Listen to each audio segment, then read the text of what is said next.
Bonjour et bienvenue sur ma chaîne Prophétesse Sissi. C'est un plaisir de t'avoir encore aujourd'hui connecté. J'espère que tu es bien assis. Aujourd'hui, on parle de la différence entre le ministère de prophétie et les dons de prophétie. Si tu ne le savais pas, ceci est une suite d'enseignements sur le prophétique. Tout le mois de septembre, les mardis à 18 h, un nouvel enseignement. Le lien pour le premier enseignement qui est disponible, qui parle de l'évolution du prophétique de l'Ancien jusqu'au Nouveau Testament, sera placé dans la description de cette vidéo. Je vous rappelle que cette semaine également, nous aurons notre première édition de l'émission Tabou. Cela se passera en live, en direct, sur ma chaîne YouTube ici présente. Donc, ce sera le 12 septembre à 18 h. Je vous invite à vous connecter tous le 12 septembre à 18 h. On parlera des pratiques sexuelles dans le couple chrétien, le couple marié. Donc, ce sera à 18 h, heure de Montréal, 23 h, heure du Cameroun, minuit, heure de Paris, et 22 h, heure d'Abidjan. Alors, connectez-vous massivement, invitez vos amis, parce que la raison pour laquelle je le fais en live, c'est qu'on puisse échanger tous ensemble. Alors, aujourd'hui, nous allons plonger tout de suite dans le sujet, le ministère et les dons de prophétie. Reste connecté, ça arrive tout de suite.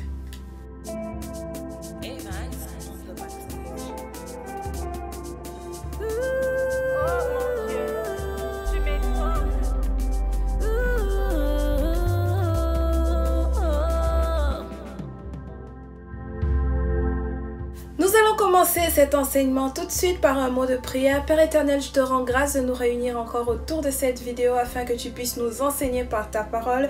Je prie que tu ouvres notre intelligence et que ton Saint-Esprit communique ce que toi tu veux nous apprendre en cette soirée afin que nous puissions grandir encore dans la connaissance et dans la révélation de ta parole. Que tout l'honneur et la gloire te reviennent au nom de Jésus. Amen. Aujourd'hui, nous allons lire beaucoup de textes. Alors j'espère que tu as ton stylo, tu as ton cahier, ton papier pour noter et ta Bible à côté parce que ça va être un enseignement très riche. La dernière fois, nous avons parlé de l'évolution du prophétique de l'Ancien au Nouveau Testament. Nous avons vu que le ministère prophétique est assurément le plus ancien de la Bible vu qu'il a commencé en fait dès la Genèse et le Seigneur a travaillé avec les prophètes jusqu'à la venue de Christ et lors de la venue de Christ, il a lui-même reconnu l'importance des prophètes. Dans l'évangile de Matthieu, tout particulièrement, Christ reconnaît qu'il est venu pour réaliser les paroles des prophètes. Nous allons lire quelques textes. Je vais vous donner Matthieu 8, verset 17, Matthieu 5, verset 17, Matthieu 4, verset 14, Matthieu 12, verset 17, Matthieu 13, verset 14 pour n'en citer que quelques-uns. Alors nous allons lire Matthieu 5, le verset 17 où Jésus-Christ nous dira « Ne croyez pas que je suis venu pour abolir la loi ou les prophètes, je ne suis venu non pour les abolir, mais pour les accomplir. » Christ reconnaît que son ministère sur terre n'est pas venu éteindre le ministère prophétique, mais il est venu accomplir les prophéties et donc il reconnaît la valeur des prophètes, il reconnaît la valeur des prophéties. Il reconnaît la nécessité aussi de les honorer et il souligne qu'il y a des bénédictions qui sont accordées lorsque on peut réserver un certain honneur à un prophète. Donc il démontre que Dieu accorde une valeur particulière au ministère prophétique. Si nous pouvons rapidement aller lire dans Matthieu 10, verset 41, où Jésus va nous dire quelque chose de très percutant que les prophètes aujourd'hui utilisent justement pour faire ressortir cette valeur-là du prophétique. La Bible nous dira dans Matthieu, celui qui reçoit un prophète en qualité de prophète recevra une récompense de prophète et celui qui reçoit un juste en qualité de juste recevra une récompense de juste. La Bible reconnaît ici trois choses. Qu'il y a le prophète qui est établi, il y a la façon de reconnaître le prophète et il y a une récompense qui est associé au fait d'être un prophète. Donc clairement, Jésus-Christ est venu, il reconnaît le prophétique, il reconnaît la valeur du prophétique et il reconnaît même la récompense qui est associée au fait d'être prophète. Et il reconnaîtra aussi une autre chose, qu'il y a une difficulté qui est associée au ministère prophétique. Si nous ouvrons rapidement dans Matthieu 13, le verset 57, nous verrons ce que la parole nous dit. La Bible nous dira, je lis dans Matthieu 13, le verset 57, Jésus leur dit, « Un prophète n'est méprisé que dans sa patrie et dans sa maison. » Marc et Luc aussi reprendront cette même expression, cette même expression de Jésus-Christ avec une autre façon de le dire. Un prophète n'est pas reconnu dans sa propre maison. Donc, il y a une reconnaissance à accorder aux prophètes. Il y a une reconnaissance à accorder aux prophétiques. Et même Jésus-Christ le reconnaît. Donc, le ministère prophétique n'est pas aboli. Le ministère prophétique n'est pas placé de côté. Mais le ministère prophétique vient prendre une autre dimension parce que Christ nous dira qu'il est venu accomplir les prophètes. Et c'est ici qu'on comprend véritablement que le ministère prophétique bibliquement n'est pas un ministère seulement d'annonce et de prédiction, parce que si Christ était venu accomplir les annonces et les prédictions qui avaient été données par les prophètes précédents, cela aurait signifié qu'avec la venue de Christ, le ministère prophétique s'arrêterait. Donc, il y a plus de valeur et il y a la valeur même principale du ministère prophétique. Ce n'est pas dans la prémonition, ce n'est pas dans la prédiction. Mais on a vu que le prophétique s'exerce à l'intérieur d'une certaine alliance, et avec la venue, la mort et la résurrection de Jésus-Christ, nous nous retrouvons donc dans la nouvelle alliance. Et si Christ donc est venu accomplir les prophètes, ça veut dire que Jésus-Christ est le centre même de la prophétie. Donc lorsqu'on opère dans le prophétique, dans la nouvelle alliance, et de toutes les façons, lorsqu'on opérait aussi dans l'ancienne alliance, Jésus-Christ était au centre de la prophétie. Simplement, dans l'ancienne alliance, Jésus-Christ était annoncé. Et maintenant, Jésus-Christ est proclamé. Il faut faire la différence. Le Messie était annoncé dans l'Ancien Testament. Le but de la prophétie dans l'Ancien Testament, le centre étant Jésus-Christ, le but de la prophétie, c'était d'annoncer le Messie. C'était d'annoncer une nouvelle alliance. Mais maintenant que la nouvelle alliance arrive et que le prophétique doit s'opérer dans les termes de cette alliance-là, le but n'est donc plus d'annoncer celui qui est à venir, mais de proclamer celui qui est venu. Donc la Bible nous dira dans Apocalypse 19, le verset 10, que Jésus-Christ est au centre de la prophétie. Ça nous dit, et je paraphrase le témoignage de Jésus, est l'esprit des prophètes. Et si on va lire également dans Acte 10, verset 43, il y a une forte révélation qui nous est donnée par rapport à Jésus. La Bible nous dit, tous les prophètes rendent de lui le témoignage que quiconque croit en lui reçoit par son nom le pardon des péchés. Alors lorsque nous opérons dans la nouvelle alliance, nous annonçons la même chose que les prophètes ont annoncé, mais nous l'annonçons sous un voile différent, le voile de la nouvelle alliance, le voile de l'accomplissement, dont nous ne faisons pas seulement l'annoncer, mais nous sommes également en train de le proclamer. Nous reconnaissons que Christ est venu et que celui qui croit en lui reçoit le pardon des péchés. Donc, le rôle de la prophétie dans la nouvelle alliance comme dans l'ancienne alliance, c'était de parler de Jésus. Les prophètes de l'ancienne alliance ont annoncé Jésus-Christ et les prophètes de la nouvelle alliance proclament Jésus-Christ. Et Jésus-Christ est venu et il a tout accompli.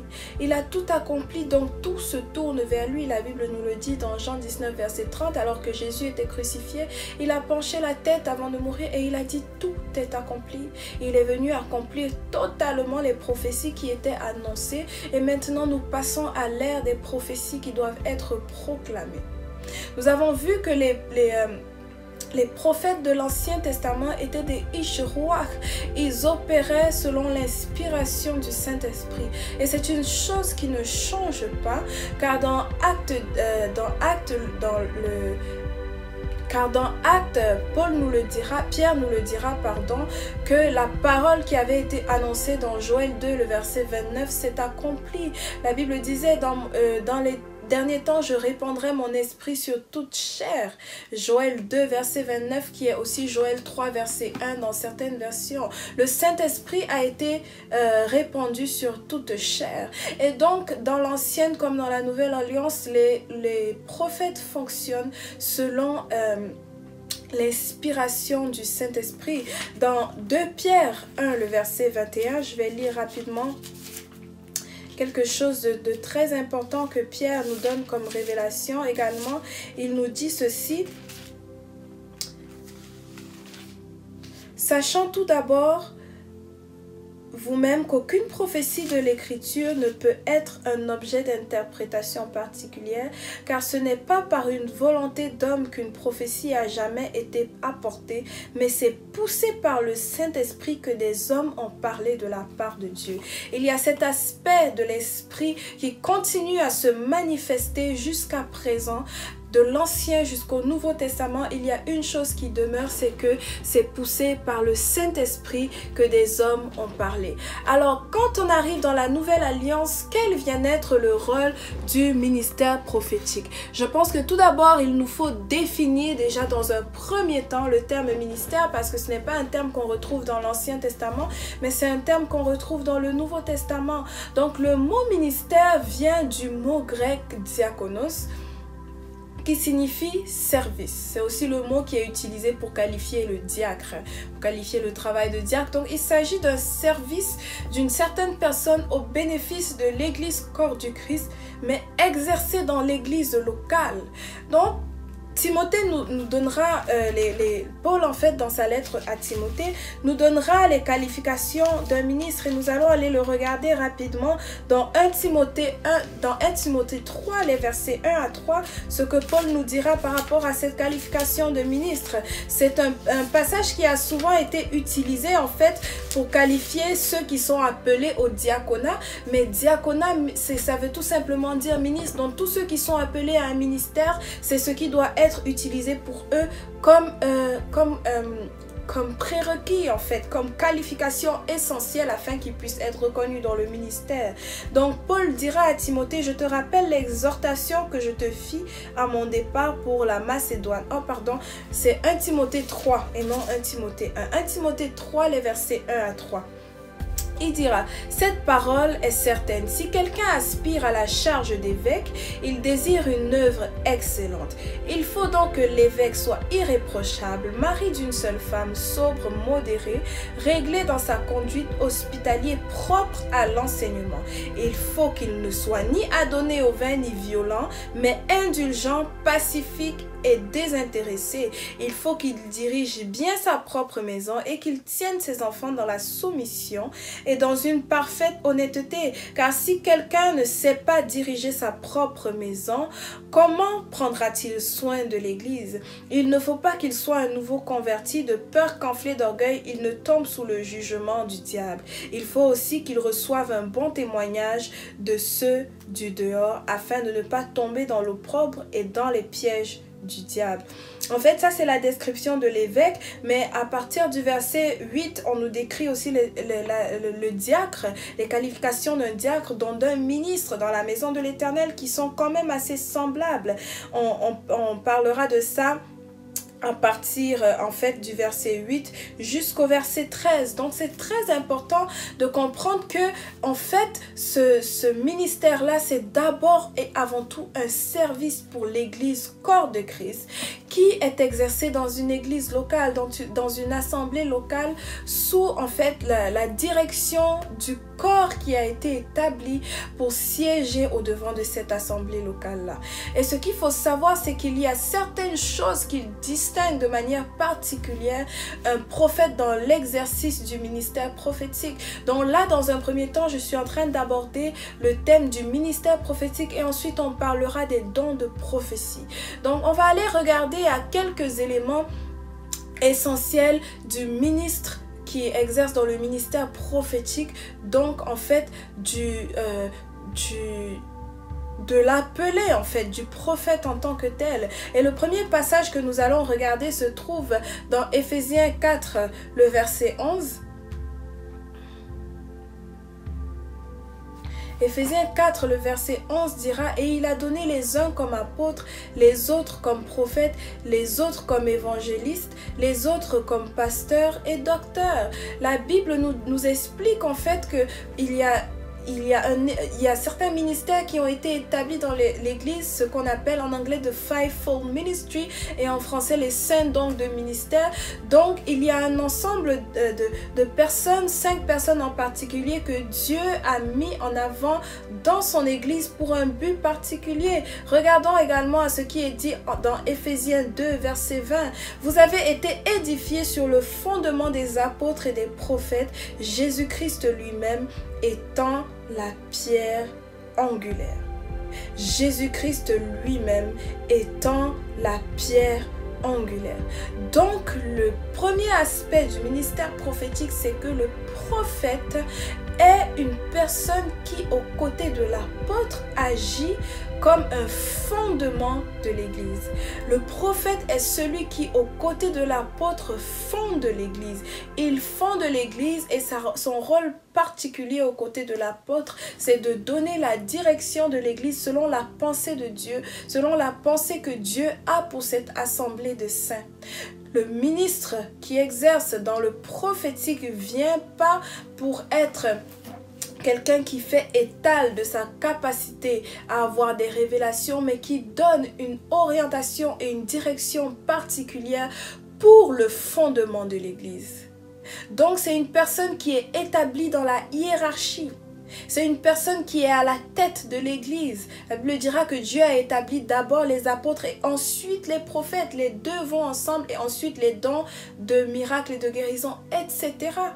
Donc le prophète, l'apôtre et le prophète établi aux côtés de l'apôtre sont là pour le fondement de l'Église selon la direction que Dieu donne pour son assemblée de saints, pour son assemblée de justes.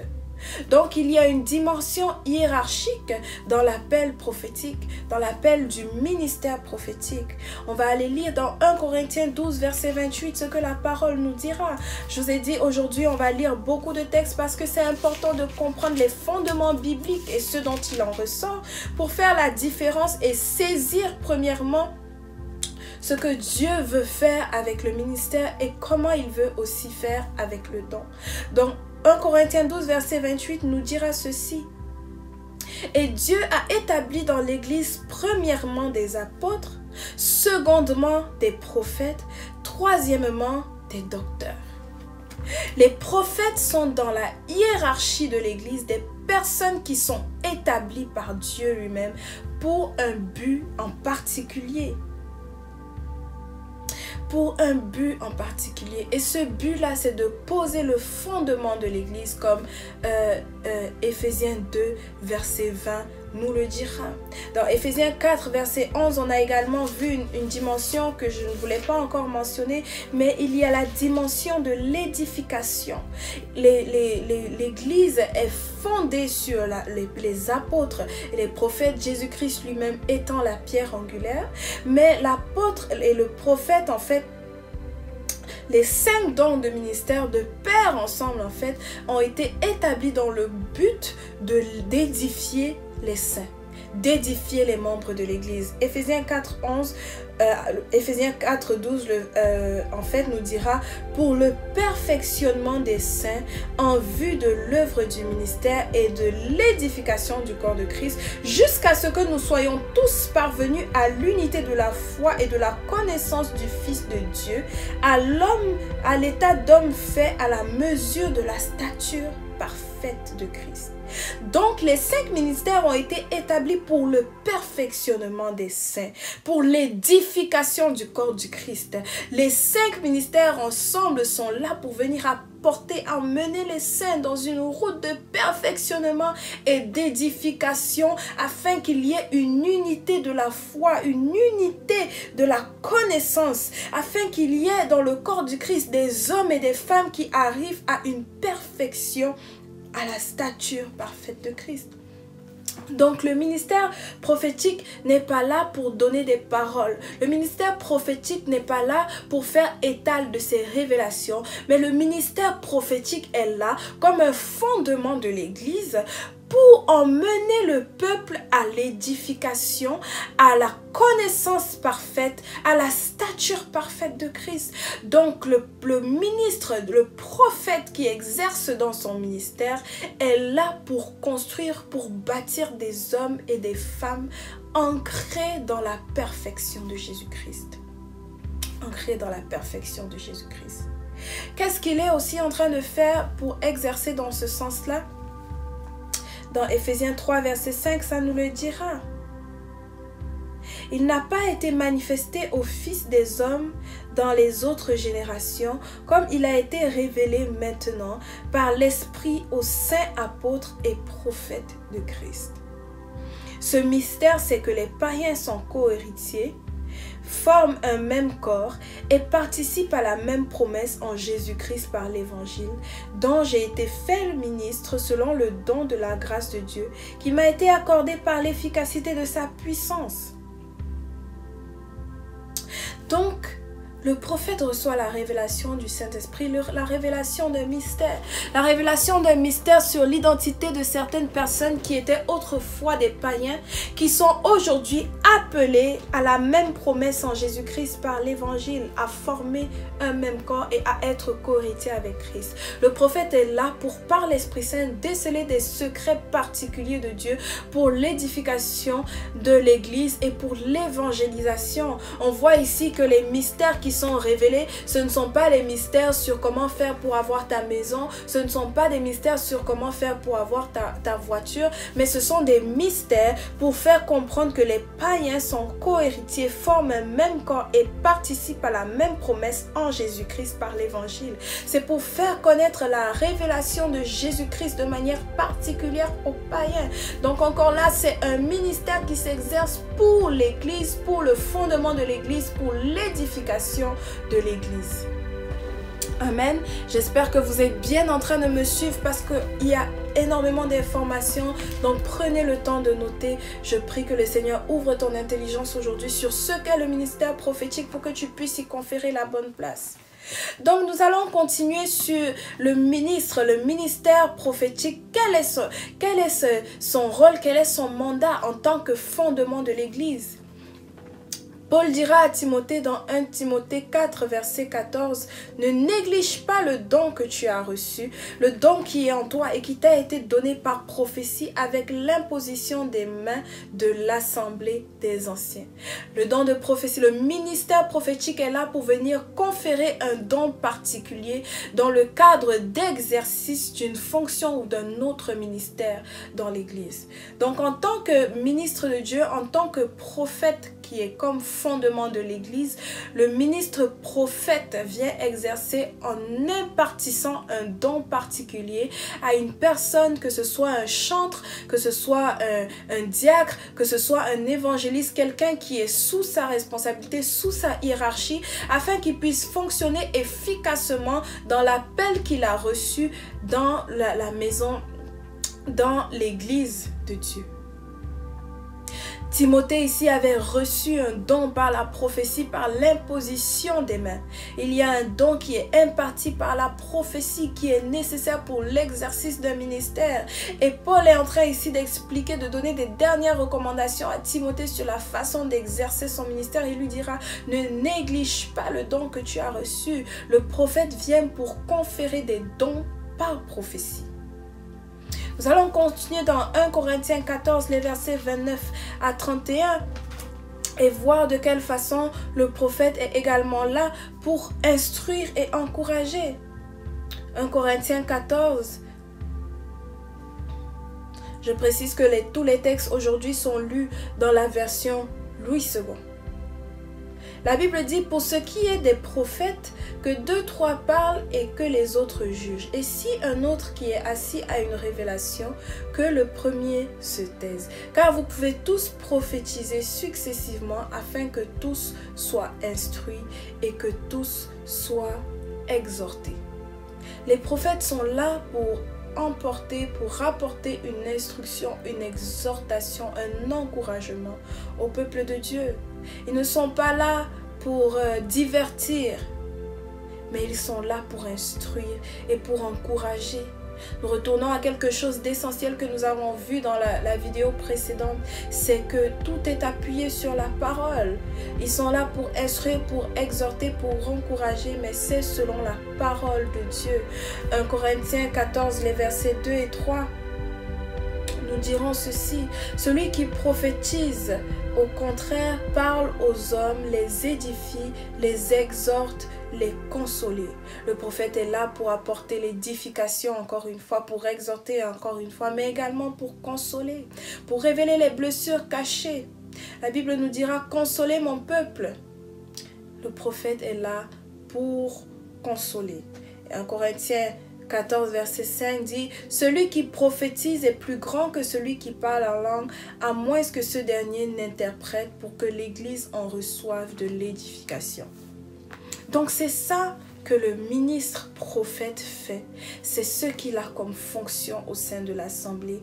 Il est dans le fondement de l'Église. Il est là pour exhorter, pour édifier, pour consoler, pour instruire, pour encourager, pour révéler les secrets de Dieu pour son Église. Donc, si on doit voir quel est le rôle véritablement du ministère prophétique, c'est que en tant que fondement même de l'Église, permet de recevoir la révélation de la parole de Dieu appliquée au contexte actuel de l'Église, de déceler dans la parole de Dieu quels sont les mystères qui ont été révélés et proclamés maintenant, afin que Christ soit le centre, que Christ soit proclamé, que Christ soit annoncé.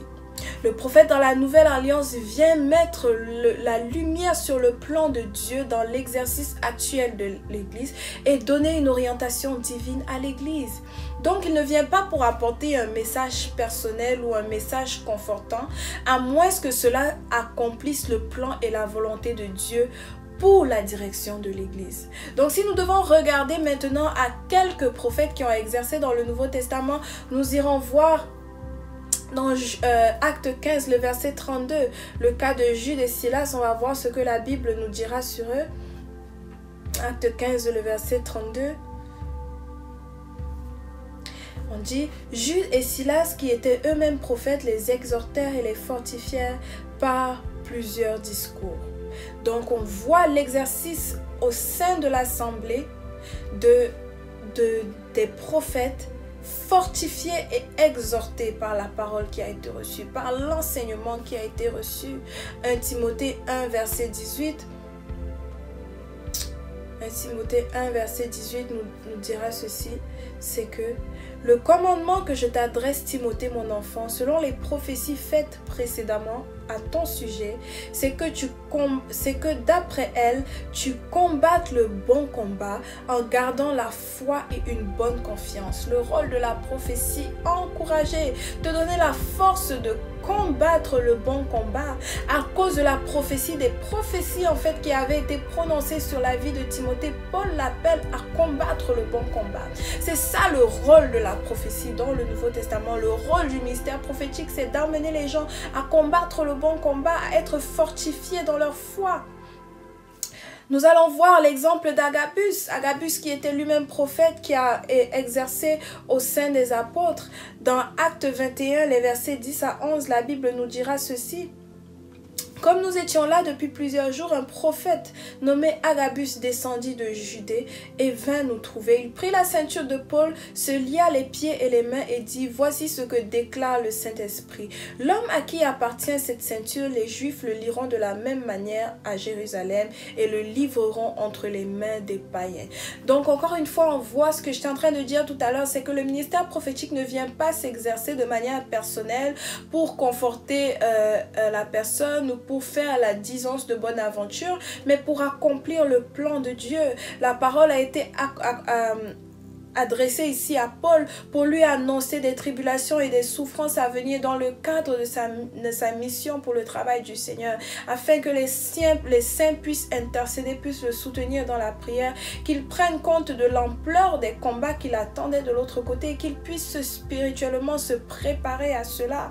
Donc vraiment d'annoncer ce qui est à venir, prévenir du danger pour qu'ils puissent véritablement se prendre en main, pour qu'ils puissent véritablement s'accorder à la prière, au jeûne et à être confortés par les saints. Quoique après ça, il y en a qui ont eu peur et qui ne voulaient pas que Paul y aille, mais c'était dans le plan de Dieu pour quelque chose de particulier. Donc ça a été annoncé à Paul pour qu'il sache que s'il arrive là-bas et qu'il se retrouve face à cette tribulation-là, qu'ils ne se disent pas qu'il n'était pas dans le plan de Dieu et que c'est pour ça que l'ennemi l'attaque, mais qu'ils comprennent que c'est un plan que Dieu avait préparé pour dévoiler quelque chose de particulier par rapport à son ministère.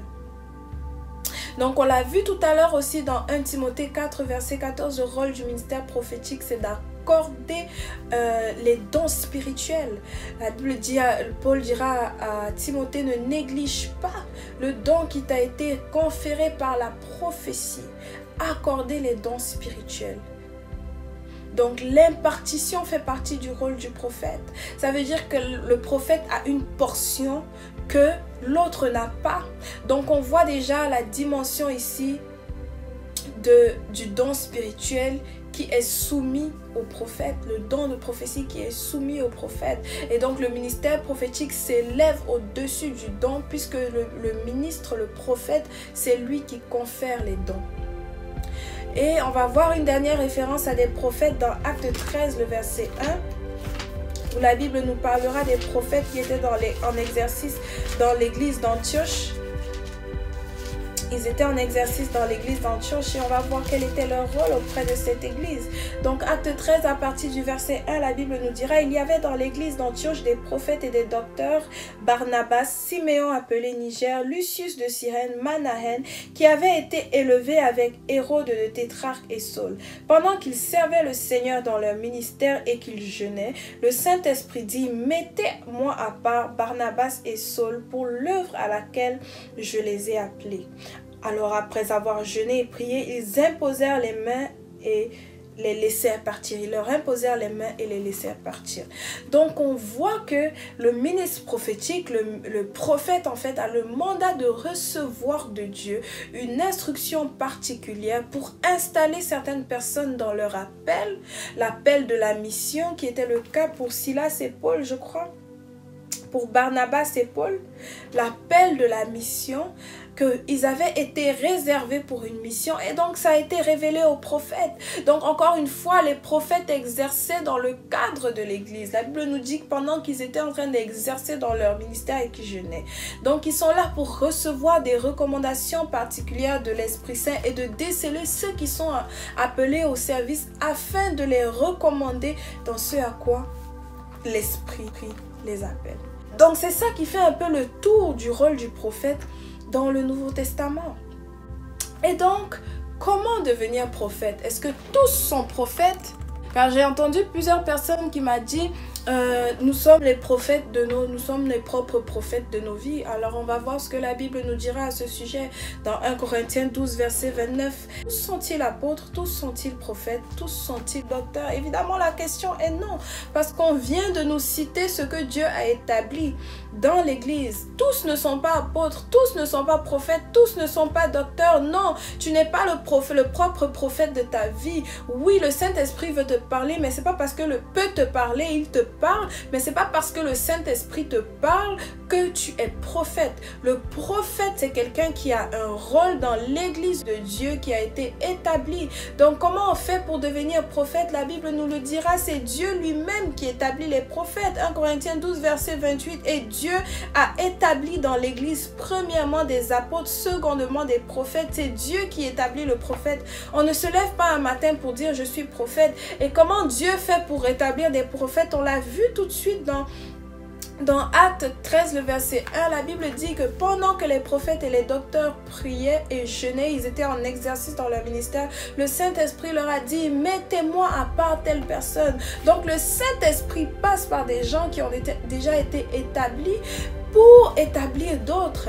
Paul a dit: ne néglige pas le don que tu as reçu par l'imposition des mains. Il a pu être établi comme pasteur à cause de la prophétie. Donc on devient prophète parce qu'on a été établi par Dieu, et Dieu révèle cela à d'autres prophètes afin de confirmer. Donc on ne se lève pas un matin pour devenir prophète.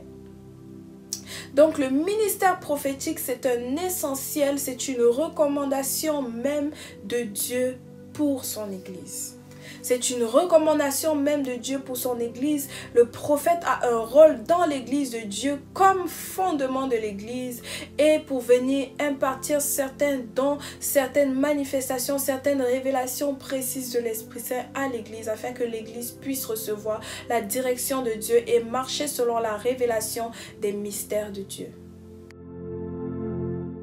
Parlons maintenant des dons de l'Esprit. Quelle est la différence qu'on peut faire entre le ministère prophétique et le don de l'Esprit? Parce qu'il y a plusieurs personnes qui disent « Oui, mais moi, je prophétise. Oui, mais moi, je suis prophète. » Quelle est la différence entre le don de prophétie et le ministère prophétique? Donc la première des choses qu'on va voir, c'est que le don de prophétie, c'est un résultat de la présence de l'Esprit Saint qui demeure en nous. Et en nous le temple de Dieu, et il donne à chacun selon une mesure. Il donne à chacun selon une mesure. Il est la puissance de Dieu. Acte 1 verset 8, la Bible dira que Jésus-Christ recommandait à ses disciples de ne pas s'éloigner avant d'avoir reçu le don du Saint-Esprit. Et lorsque le don du Saint-Esprit est arrivé, ils ont commencé à parler dans de nouvelles langues et les dons spirituels sont également arrivés. Donc le Saint-Esprit lui-même confère les dons. La Bible nous dira dans 1 Corinthiens 12, les versets 4 à 11, il y a diversité de dons, mais le même esprit, diversité de ministères, mais le même Seigneur, diversité d'opérations, mais le même Dieu qui opère en tous. Or, à chacun, la manifestation de l'esprit est donnée pour l'utilité commune. En effet, à l'un est donné par l'esprit une parole de sagesse, à un autre une parole de connaissance selon le même esprit, à un autre la foi par le même esprit, à un autre le don des guérisons par le même esprit, à un autre le don d'opérer des miracles, à un autre la prophétie, à un autre le discernement des esprits, à un autre la diversité des langues, à un autre l'interprétation des langues.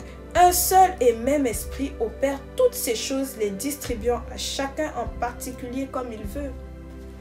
Donc les dons de l'esprit sont plusieurs attributs différents que l'Esprit de Dieu donne selon la mesure qui lui plaît à qui cela lui plaît. Les prophètes sont établis pour le fonctionnement de l'Église et ils opèrent dans une large gamme de mandats prophétiques selon leur appel. Nous avons vu les différents types de prophètes qui étaient en exercice dans l'Ancien Testament. On a vu que le prophète n'a pas été aboli par Christ. Donc les mêmes moyens d'opération, d'exercice dans le prophétique qui étaient en œuvre dans l'Ancien Testament continuent à être en œuvre dans le Nouveau Testament. Et maintenant, les gens qui possèdent les dons de prophétie n'ont qu'une branche en fait de l'exercice prophétique que le Saint-Esprit leur accorde en fait. Je ne sais pas si vous faites effectivement la nuance.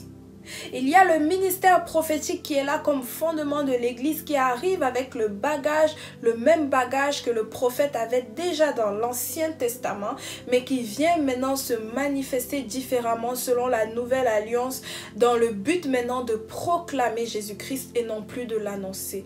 Maintenant, on a le don de prophétie qui est conféré par le Saint-Esprit afin de permettre une distribution prophétique, une distribution en fait de divers dons dans le corps de Christ, au sein du Seigneur. On a vu que Dieu a établi les prophètes. Maintenant, le Saint-Esprit distribue les dons.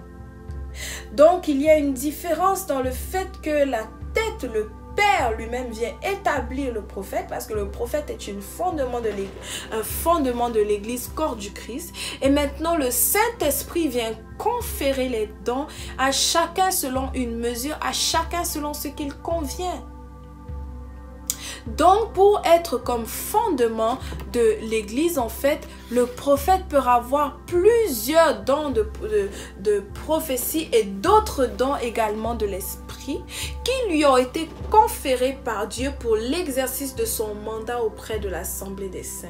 Mais maintenant, chaque saint lui-même a un don spirituel que lui confère l'Esprit qui peut être exercé, qui doit être exercé dans l'Église. Donc, quel est le but de la distribution des dons spirituels? C'est tout simplement d'amener la complémentarité dans le corps du Christ. La Bible nous dit, un seul et même esprit opère toutes ces choses, les distribuant à chacun en particulier comme il le veut, à partir du verset 12. Car comme le corps est un et a plusieurs membres, et comme tous les membres du corps, malgré leur nombre, ne forment qu'un seul corps, ainsi en est-il de Christ. Nous avons tous en effet été baptisés dans un seul esprit pour former un seul corps, soit juif, soit grec, soit esclave, soit libre, et nous avons tous été abreuvés d'un seul esprit. Donc l'Esprit de Dieu est venu et il explique tout cela jusqu'au verset 30. Je ne lirai pas tout jusqu'au verset 30, mais il explique cela jusqu'au verset 30. Les dons ont été inspirés, les dons ont été insufflés au sein dans le but de parvenir à l'unité du corps de Christ et que chacun puisse fonctionner comme un membre du corps afin que tous nous puissions bénéficier. Lorsque nous sommes le corps, nous sommes les membres du corps, nous avons tous notre rôle et chacun bénéficie du rôle. Par exemple, si dans le corps tu es la main, que tu exerces comme étant la main, mais l'œil bénéficiera et le pied bénéficiera parce qu'à cause de la main, on peut manger et l'œil peut avoir le sang et le pied peut avoir le sang. Donc chacun exerce selon ce qui lui a été conféré comme don afin que tous soient édifiés. C'est la différence qui se dresse entre le ministère prophétique et le don de prophétie.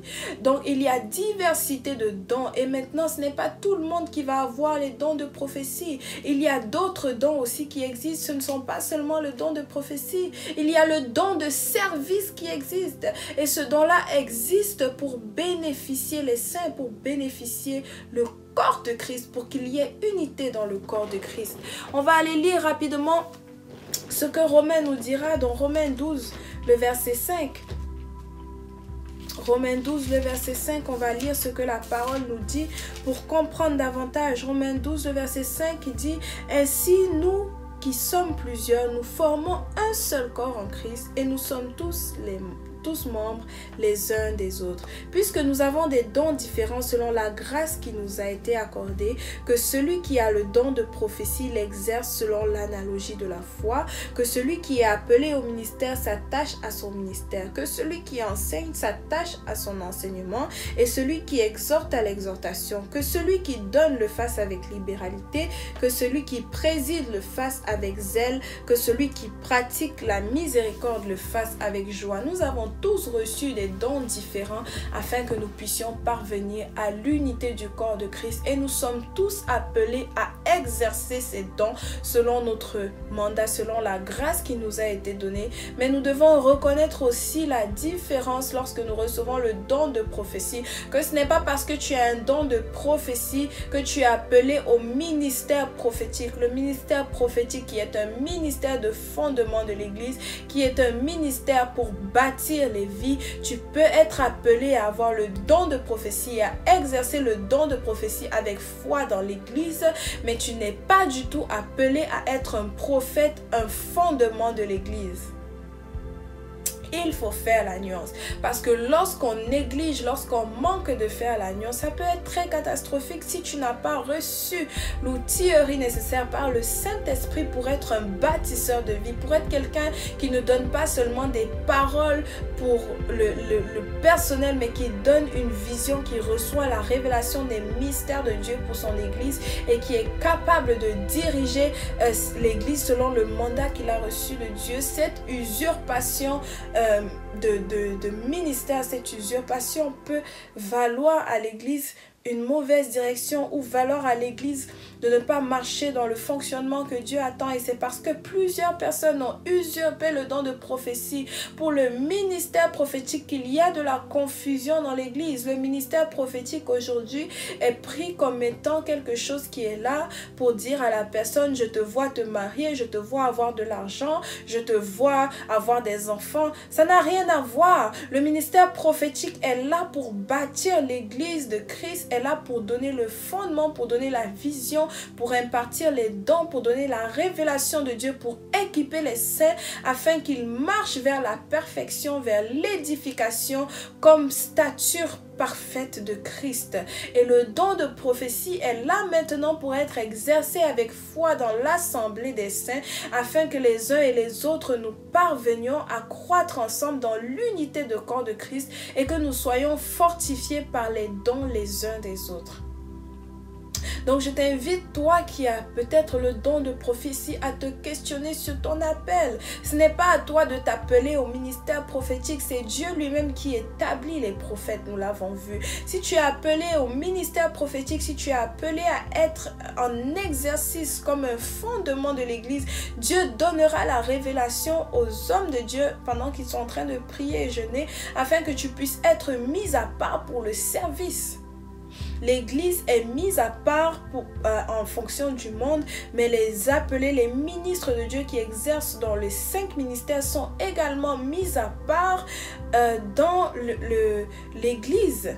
C'est Dieu lui-même, le Saint-Esprit lui-même qui le dit, mettez-moi à part Paul et Barnabas parce que je les ai appelés. Donc les dons, c'est ça qu'il en est des dons de prophétie. Maintenant, dans les dons de prophétie, il y a divers dons. Il y a le don de parole de sagesse, il y a le don de parole de connaissance, il y a le don de prophétie lui-même. Le don de prophétie qui est là pour proclamer simplement la parole de Dieu sur la vie d'une personne. Le don de prophétie qui fait en sorte que lorsque tu vois une personne, tu reçois la parole particulière que Dieu a pour elle, indépendamment de sa situation ou quoi que ce soit, tu es capable de proclamer ce que Dieu a pour sa vie. Parce que la prophétie, c'est ça, c'est de proclamer, de parler au nom de Dieu sur la vie d'une personne. Lorsque tu as le don de parole, de connaissance, tu es capable d'avoir une connaissance surnaturelle des choses que les gens ne connaissent pas. Par exemple, tu vois une personne et tu dis, le Seigneur me révèle que ton nom c'est telle chose. Lorsque tu as le don de parole de sagesse, maintenant tu es capable d'avoir une sagesse divine sur une situation particulière. Tu exerces comme Salomon lorsqu'il s'est retrouvé devant les 2 prostituées où chacun réclamait l'enfant comme son enfant. Salomon a eu une parole de sagesse et la parole qu'il a donnée a permis de rétablir la situation. Donc dans les dons de prophétie, il y a diverses dimensions qui s'exercent. Maintenant, lorsque tu es un prophète, forcément tu as les dons de prophétie parce que tu exerces dans un des mandats qui est tel qu'on a déjà vu dans l'Ancien Testament. Le Nabi, le Roé, le Hosée, le Shalom. J'espère que tu arrives à faire la nuance aujourd'hui. La semaine prochaine, nous allons développer sur l'exercice, la façon de l'expression prophétique en fait. Donc, comment exercer lorsqu'on est un Nabi, comment exercer lorsqu'on est un Hosée, un Roé, un Shalom. Donc, est-ce que tout le monde peut prophétiser? Ben, la réponse est bien évidemment non. Tout le monde a le Saint-Esprit peut accorder à tout le monde la capacité de prophétiser, mais le Saint-Esprit n'accorde pas à tout le monde la possibilité de le faire, parce que le but ce n'est pas que tout le monde ait le même don, mais le but c'est qu'il y ait diversité de dons impartis par le même esprit afin que l'unité du corps de Christ puisse s'établir. Maintenant, tout s'accentue sur le don de prophétie parce qu'aujourd'hui le don de prophétie est devenu un don de m'as-tu vu, un don de démonstration de sa spiritualité, ce qui n'est pas ce qui était établi dans le plan de Dieu. Le but n'a jamais été qu'il y ait un don en particulier qui soit publicisé, genre le don de prophétie ou le don de guérison ou le don de miracle. Ce n'est pas ça le but. Qu'un des dons en particulier soit publicisé, le but c'est que tous les dons soient mis en exercice dans le corps du Christ afin qu'il y ait complémentarité et unité et que chacun des membres du corps puisse bénéficier de l'apport de l'autre. Donc c'est ça la différence qu'on peut faire entre le ministère et les dons de prophétie. Maintenant, je ne pourrais pas clôturer sans parler des faux prophètes. La Bible nous parlera des faux prophètes depuis l'Ancien Testament et même dans le Nouveau Testament, les faux prophètes continuent d'exister. Et nous avons vu que ce n'est pas parce qu'il existe des faux prophètes que le ministère prophétique doit s'exercer, mais que Dieu continue à exercer le ministère et à parler à ses enfants.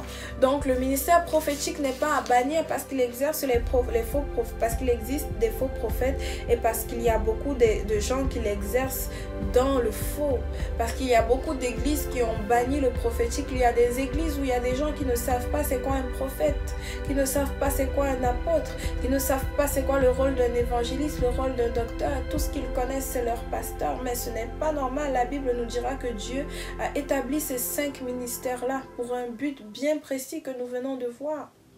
Mais il y a des faux prophètes et il y a moyen de déceler ces faux prophètes là. Matthieu 24, le verset 11 dira: plusieurs faux prophètes s'élèveront et ils séduiront beaucoup de gens. Et parce que l'iniquité se sera accrue, la charité du plus grand nombre se refroidira. La première des choses qu'il faut savoir, c'est que ce n'est pas parce qu'un prophète est faux qu'il n'est pas capable de faire des miracles. En fait, même, il ne faut pas se laisser influencer par les miracles que font les faux prophètes. La Bible dit: il s'élèvera de faux Christ et de faux prophètes, ils feront de grands prodiges et des miracles, au point de séduire, s'il était possible, même les élus. Les faux prophètes sont là pour faire tomber les élus. La Bible nous dit qu'ils sont là pour faire tomber même les élus, pour les séduire. Mais la solution, ce n'est pas d'arrêter et de bannir le prophétique. Dieu donne en fait une stratégie pour reconnaître ces faux prophètes-là et pour vraiment empêcher le peuple de tomber dans leur manigance. Les faux prophètes ont toujours exercé. Depuis Jérémie, depuis Ésaïe, les faux prophètes ont été dénoncés. Matthieu 7, le verset 15 nous dira: gardez-vous des faux prophètes. Ils viennent à vous en vêtements de brebis, mais au-dedans ce sont des loups ravisseurs. Vous les reconnaîtrez à leurs fruits. Cueille-t-on des raisins sur des épines ou des figues sur des chardons? Tout bon arbre porte de bons fruits, mais le mauvais arbre porte de mauvais fruits. Un bon arbre ne peut porter de mauvais fruits, ni un mauvais arbre porter de bons fruits. Tout arbre qui ne porte pas de bons fruits est coupé et jeté au feu. C'est donc à leurs fruits que vous les reconnaîtrez. La façon de reconnaître les faux prophètes, c'est les fruits. Quels sont les fruits qu'ils produisent? La Bible nous a dit: le témoignage de Jésus-Christ, c'est l'esprit des prophètes. Si le témoignage, ce n'est pas Jésus-Christ, si le témoignage, c'est lui-même, ce n'est pas un prophète de Dieu, ce n'est pas un vrai prophète. Il faut faire bien attention que quand on parle du témoignage de Jésus-Christ, il ne s'agit pas de faire mention de Jésus-Christ. La Bible dit que ce n'est pas ceux qui disent Seigneur, Seigneur qui entreront dans le royaume, mais c'est ceux qui font la volonté de Dieu. Le témoignage de Jésus-Christ, c'est de faire la volonté de Dieu, c'est de se comporter comme quelqu'un qui a reçu Jésus-Christ, c'est de pratiquer les commandements de Jésus-Christ. 2 Pierre 2, verset 1 nous dit: il y a eu parmi le peuple de faux prophètes et il y aura parmi vous de faux docteurs qui introduiront des sectes pernicieuses et qui, reniant le maître qui les a rachetés, attireront sur eux une ruine soudaine. Plusieurs les suivront dans leur dissolution et la voie de la vérité sera calomniée à cause d'eux. Par cupidité, ils trafiqueront de vous au moyen de paroles trompeuses, eux que menace depuis longtemps la condamnation et dont la ruine ne sommeille point. Donc il ne faut pas se laisser influencer par les faux prophètes. Il y en aura, mais ça ne veut pas dire que le ministère prophétique doit s'arrêter. 1 Jean nous dira dans 1 Jean 4, le verset à partir du verset 1, « Bien-aimés, n'ajoutez pas foi à tout esprit, mais éprouvez les esprits pour savoir s'ils sont de Dieu, car plusieurs faux prophètes sont venus dans le monde. Reconnaissez à ceci l'esprit de Dieu. Tout esprit qui confesse Jésus-Christ venu en chair est de Dieu, et tout esprit qui ne confesse pas Jésus-Christ n'est pas de Dieu. C'est celui de l'Antéchrist dont vous avez appris la venue et qui maintenant est déjà dans le monde. Tout esprit esprit qui confessent Jésus-Christ venu en chair.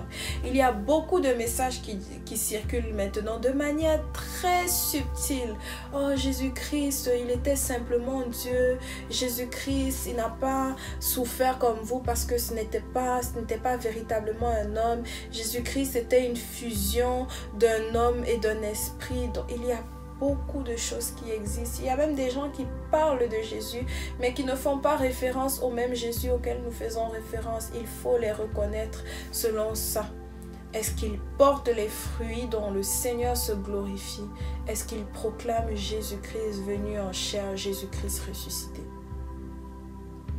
Donc aujourd'hui, nous avons fait cas du ministère prophétique, de la différence entre le ministère prophétique et le don de prophétie. C'est un sujet qui est extrêmement vaste. Alors je t'invite, si tu as des questions, à m'écrire, à me laisser un commentaire, à m'envoyer un message privé ou à m'écrire par email prophétesse Sissi PROPHETESSCYCY@gmail.com. Il me fera un plaisir de te répondre. J'espère que tu as apprécié cet enseignement. La semaine prochaine, nous discutons de l'exercice du ministère prophétique selon son appel, les différentes façons dont le ministère prophétique s'exerce et se manifeste au quotidien. Donc, connecte-toi mardi prochain à 18 h. Ce jeudi, nous discutons en live à l'émission Tabou, jeudi à 18 h. En live, nous discuterons des pratiques sexuelles dans le couple marié. Alors, si tu as des questions à ce sujet, prépare-toi, prépare tes questions. Nous allons regarder à la parole. Le prophète Herbert Angel dit « Facts have no feeling ». On ne regarde pas pour avoir les sentiments, nous regardons à ce que la parole de Dieu nous dit, pas dans le but de condamner qui que ce soit, mais dans le but d'être éclairé. J'espère que tu as été béni. Si c'est le cas, partage, parce que si toi tu as été béni, il y a forcément quelqu'un d'autre qui peut être béni par cette vidéo. Que le Seigneur te bénisse, te donne de grandir davantage. Si tu es appelé au don de prophétie, si tu es appelé au ministère prophétique et que tu as des questions, tu m'écris. C'est même possible, selon certains termes, d'avoir avec moi des séances 1 à 1. Donc, n'hésite pas à me contacter. Il me fera plaisir, selon la grâce que le Seigneur a mise sur ma vie, de pouvoir parler avec toi pour t'orienter. Que Dieu te bénisse, sois fortifié, sois encouragé, que le Seigneur te fasse du bien. On se retrouve mardi prochain pour la suite de cet enseignement. Bye bye, prophétesse Sissi.